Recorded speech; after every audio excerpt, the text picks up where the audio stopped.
So hello students, आज हम discuss करने वाले हैं हमारे बिजनेस चैप्टर फर्स्ट का पार्ट सेकेंड। ऑलरेडी हमने आज पार्ट फर्स्ट डिस्कस कर लिया ऑलरेडी, ठीक है। तो आगे हम डिस्कस करेंगे। चलिए शुरू करते हैं। मेरा नाम है रवि कश्यप और आप देख रहे हैं आईआईटी क्लासेस की 95 प्लस सीरीज।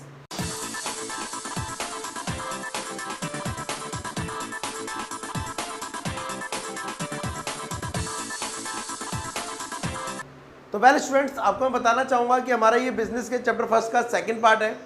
ऑलरेडी एक हम डिस्कस कर चुके हैं, तो आगे हम डिस्कस करते हैं कि प्रबंध के उद्देश्य क्या है, ऑब्जेक्टिव ऑफ मैनेजमेंट। बट इससे पहले बता दूं आपको, थोड़ा आवाज़ में प्रॉब्लम हो सकती है, थोड़ा जुकाम हो रहा है, बट कोई नहीं, हम एडजस्ट करेंगे दोनों, ठीक है। चलिए शुरू करते हैं। देखिए, हर फर्म अपनी मैनेजमेंट जो कर रही है, मतलब मैनेजमेंट कर रही है, तो उसके कुछ ना कुछ ऑब्जेक्टिव होते हैं।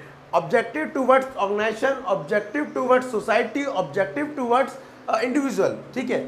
तो सबसे पहले हम बात करेंगे किसकी, ऑर्गेनाइजेशन की, कि एक मैनेजमेंट के, एक प्रबंध के, किसके लिए, ऑर्गेनाइजेशन के लिए क्या क्या ऑब्जेक्टिव है। तो आपको बता दूं, सबसे पहला ऑब्जेक्टिव आता है वो है सर्वाइवल, जीवित रहना। एक मैनेजमेंट चाहती है कि एक ऑर्गेनाइजेशन एक लंबे समय तक क्या रहे, जीवित रहे, उसका अंत जल्दी ना हो। तो अंत जल्दी ना हो तो उसका पहला ऑब्जेक्टिव है कि हमारी फर्म का कभी भी अंत ना हो, लगातार क्या हो, चलते रहे। सो पहला objective survival of the business. Second, profit. कोई भी फर्म ये नहीं चाहती है कि वो काम करे लेकिन लाभ ना कमाए। हर फर्म चाहती है कि वो लगातार क्या कमाते रहे, लाभ भी कमाते रहे। तो मैनेजमेंट का जो सेकंड ऑब्जेक्टिव है ऑर्गेनाइजेशन के लिए वो है उसे क्या कमा के देना, लगातार प्रॉफिट कमाते हुए देना।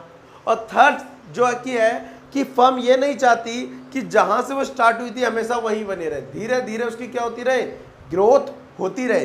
तो मैनेजमेंट का ऑर्गेनाइजेशन के लिए एक और ऑब्जेक्टिव है कि मैनेजमेंट की लगातार क्या होती रहे, ग्रोथ होती रहे। Basically survival, profit and growth, तीन ऑब्जेक्टिव है ऑर्गेनाइजेशन के लिए। अब बात करते हैं किसकी, सोशल ऑब्जेक्टिव की, कि मैनेजमेंट के सोशल ऑब्जेक्टिव क्या क्या होंगे, ठीक है। चलिए वो भी समझ लेते हैं। सोशल में सबसे पहला आ रहा है प्रोवाइड एम्प्लॉयमेंट। मैनेजमेंट का पहला काम है कि सोसाइटी को क्या प्रोवाइड करे, रोजगार उपलब्ध कराए, एम्प्लॉयमेंट प्रोवाइड कराए, क्लियर है। सेकंड, मैनेजमेंट का एक और काम है कि ऑर्गेनाइजेशन हमारी क्या करे, एनवायरनमेंट को प्रदूषित, एनवायरनमेंट को पॉल्यूटेड ना करे, तो उसको बचा के रखना भी किसका काम है, हमारे मैनेजमेंट का काम है, ठीक है। और last, help in standard of living, लोगों के जीवन स्तर में सुधार लाना, ठीक है, उनको अलग अलग फैसिलिटी प्रोवाइड कराना। कई बार होता है क्या है, नॉर्मली कई बार बड़ी बड़ी ऑर्गेनाइजेशन जब खुलती है आसपास, तो आसपास के लोगों को एग्रीकल्चर में हेल्प करती है, हेल्थ में हेल्प करती है, स्कूलिंग करवाती है, उन लोगों की स्कूल खोलती है। तो कहीं ना कहीं ये उन लोगों के स्टैंडर्ड ऑफ लिविंग को सुधारते हैं। तो मैनेजमेंट का एक सोशल के लिए ऑब्जेक्टिव ये भी है कि लोगों के जीवन स्तर में सुधार किया जाए। और लास्ट, व्यक्तिगत उद्देश्य, व्यक्तिगत मतलब पर्सनल, आप या इंडिविजुअल कह सकते हैं कि एक व्यक्ति जो मजदूर वहाँ काम कर रहा है, कर्मचारी जो काम कर रहा है मैनेजमेंट के लिए, उसके क्या ऑब्जेक्टिव होने चाहिए। तो पहला, उसे उसका सही वेतन दिया जाए, कॉम्पिटेटिव सैलरी, मतलब मार्केट में जो सैलरी चल रही है, मार्केट में जो वेजेस चल रहा है, एटलीस्ट उसे उतनी सैलरी उसके काम के बदले मिलनी चाहिए, ताकि वो आपको छोड़ के ना जाए और उसको भी मन लगा रहे काम करने में। दूसरा, पीयर्स रिकॉग्नाइजेशन, सहकर्मियों को मान्यता, मींस वो भी चाहता है कि उसे भी क्या मिले, पहचान मिले, उसे भी मान सम्मान मिले अपने सहकर्मियों के साथ, कलीग के साथ, ठीक है, मैनेजमेंट के साथ। तो वो अपनी पहचान भी चाहता है, मतलब हर कोई पैसे के पीछे नहीं है, मान सम्मान के साथ भी काम करना चाहता है। और लास्ट आता है ग्रोथ अपॉर्चुनिटी, विकास के अवसर। एक एम्प्लॉय यही चाहता है कि धीरे धीरे फर्म की जैसे जैसे ग्रोथ होगी वैसे वैसे उसके काम में भी क्या आएगी, ग्रोथ आएगी, वैसे वैसे उसकी सैलरी भी क्या हो, ग्रोथ हो। तो वो चाहता है कि उसे धीरे धीरे क्या मिले, ग्रोथ की अपॉर्चुनिटी मिले। तो बेसिकली अगर पेपर में आपका ये आता है what are the objective of the management, तो आपको तीन कैटेगरी में से डिवाइड करना पड़ेगा, for the organization, for the social and for the personal और इंडिविजुअल, ठीक है। तो ये वाला टॉपिक यहाँ तक था। तो चलिए आप समझ लेते हैं हम इम्पॉर्टेंस ऑफ मैनेजमेंट, कि एक मैनेजमेंट हमारे लिए क्यों जरूरी है और उसकी क्या क्या जरूरत होती है, क्या क्या इंपॉर्टेंस होती है। सबसे पहले आप एक सिंपल सा फॉर्मूला देखिए। फॉर्मूला मतलब एक्चुअल में कोई फॉर्मूला अप्लाई नहीं होना है, लेकिन आपको समझाने के लिए, आपको दिखाने के लिए कि मैनेजमेंट कितना जरूरी है। वो देखो क्या कह रहा है, anything minus management is zero. क्या कहना चाह रहा है, कह रहा दुनिया में जितने भी काम हैं अगर उनमें से मैनेजमेंट को निकाल दिया जाए, जितने भी काम हैं, तो वो सारी चीज क्या हो जाती है, जीरो हो जाती है। ऑलरेडी मैंने प्रीवियस वीडियो में आपको खाने वाला एग्जांपल दिया था। तो यहाँ पर भी देखो जितना भी एनवायरनमेंट बना हुआ है, अगर हम एक को भी इधर से उधर कर दे तो क्या हो जाएगा, मैनेजमेंट बेकार हो जाएगा और जिससे काम हो नहीं पाएगा। छोटे से लेके बड़े काम में हमें क्या करना पड़ता है, मैनेजमेंट करना। तो आपके पढ़ने में मैनेजमेंट है, आपके खेलने में मैनेजमेंट है, ठीक है, खाने में मैनेजमेंट है। लेकिन तो मैनेजमेंट जरूरी नहीं है कि ओनली बिजनेस के लिए किया जाए, मैनेजमेंट हर प्रोसेस में किया जाता है, ठीक है। चलिए कोई नहीं, आते हैं इंपॉर्टेंस ऑफ मैनेजमेंट में कि मैनेजमेंट क्यों जरूरी है, ठीक है, क्या उसकी इंपॉर्टेंस है। सबसे पहला, management help to achieving group goals, means management क्या करता है, सामूहिक उद्देश्य की प्राप्ति में सहायक होता है। सबके उद्देश्य कॉमन होते हैं, अलग अलग, उनके सबके उद्देश्यों को मिलाकर एक ऑब्जेक्टिव बनाना, जिससे क्या होता है, मैनेजमेंट के द्वारा फर्म का ऑब्जेक्टिव पूरा हो जाता है, ठीक है। तो उसे बोलते हैं management help to achieving group goals, ठीक है। मतलब मैनेजमेंट कहीं ना कहीं ग्रुप की एक साथ बनाकर गोल पूरा कर देता है, मीन्स जो गोल होता है वो उसमें सबके गोल पूरे हो जाते हैं, ठीक है। दूसरा, मैनेजमेंट इंक्रीज एफिशिएंसी, प्रबंध कुशलता की वृद्धि होती है, प्रबंध से कुशलता में वृद्धि होती है। क्यों? क्योंकि मैनेजमेंट क्या कर देता है, काम बांट देता है, जिस चीज का जो काम है जिसमें वो एक्सपर्ट है वो करे, ठीक है। जो मशीनरी जहां पे एफिशिएंटली यूज होगी वहां लगाओ, जिससे काम क्या होगा, कम टाइम में ज्यादा होगा, कम लागत पे पूरा होगा। तो इससे क्या होता है, मैनेजमेंट की एफिशिएंसी बढ़ती है।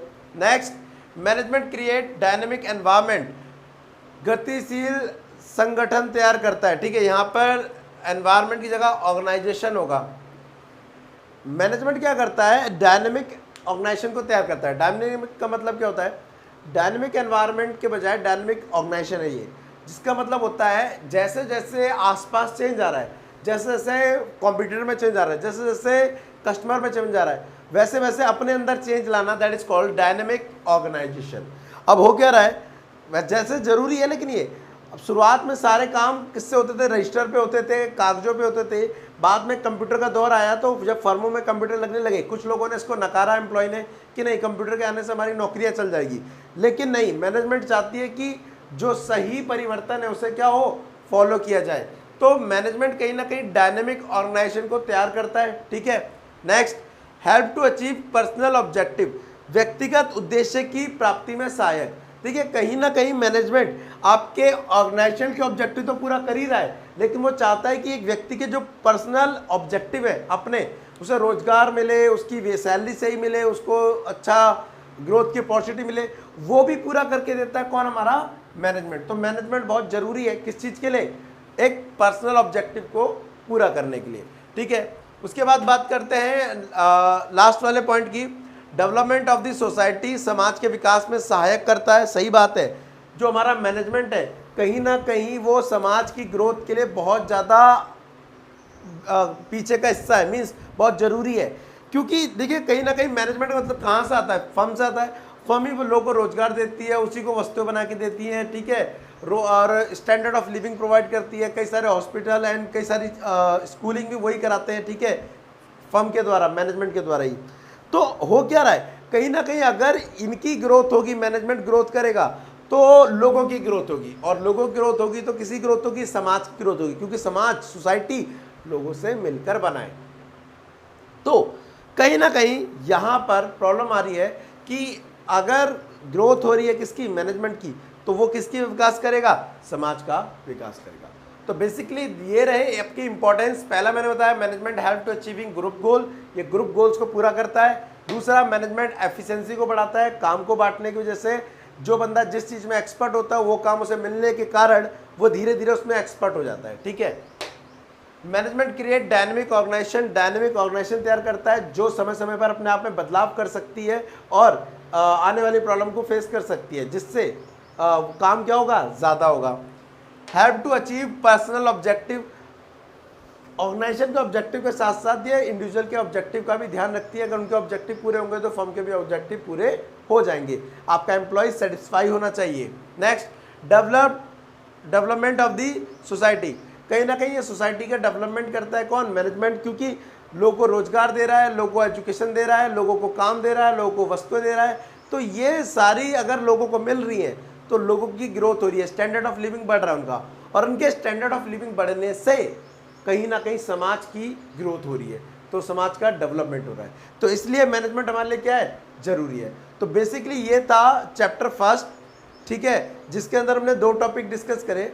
अगले पार्ट में हम डिस्कस करेंगे इसका फर्दर टॉपिक, ठीक है। तो आज के लिए इतना ही। इससे रिलेटेड आपको कोई भी डाउट हो, कोई भी सजेशन हो तो आप प्लीज़ कमेंट बॉक्स में लिख सकते हैं। साथ ही डिस्क्रिप्शन में इसको जल्दी मैं की नोट्स प्रोवाइड करा दूंगा, वो भी आप पढ़ना ना भूलें। तो आज के लिए thank you, tata and bye bye.